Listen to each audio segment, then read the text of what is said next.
What's going on, you guys? Hey, today we'll be talking about our inconsistency and avoidance tendencies. And what that has to do with is our inability to change our habits, especially the bad ones. You know, once we've been ingrained with the way of thinking for so long 10, 20, 30, 40 years, it's going to take a lot of energy mentally, emotionally, and physically to, change your life. It's really it's an intense process that not a lot of people are willing to make. It's an extreme mental scrutiny. It's an even stronger mental capacity to say, hey, I've been doing things wrong, and I got to change this. Or hey, even if they weren't wrong, they weren't the best ideas. It's just that that's what you're used to. That's what tradition says. So that's obviously what makes more sense. But it really doesn't, and it limits our choices in life.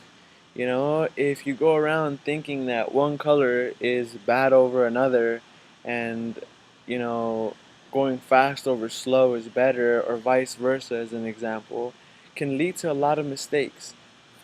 Not saying that anything is better than the other, because everything has pros and cons, but if we're going around believing that one way is it, you know, it's gonna slow us down. It's gonna slow us down.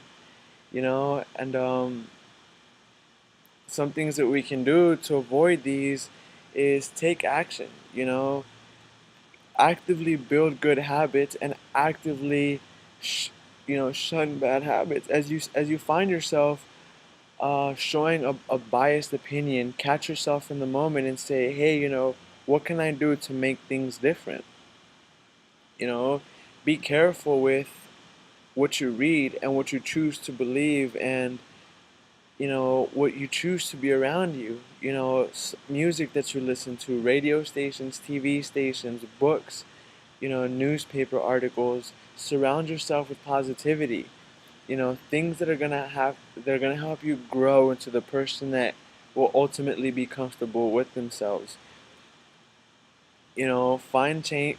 What I like to do is, hey, we've been one of my favorite quotes came out in the movie of Alexander the Great, when when he had conquered Syria, and he wanted to marry a Syrian wife to ingratiate himself with the people, and his generals and his commanders were, hey, I'll be damned if you give us a foreign prince, a half-blood prince. And he's thinking, hey, you guys are so. He was born 2,500 years ago, and he said, you guys are still in style with a belief far older than you. And to think that long ago, can really put us in the moment for today. So I challenge you to, you know, look within, and find activities or characteristics within you that are slowing you down, that aren't allowing you to really be the most that you can be because of a preconceived notion. Anyway, you guys, go ahead, make a lot of sales, kill it today. You're gonna be great.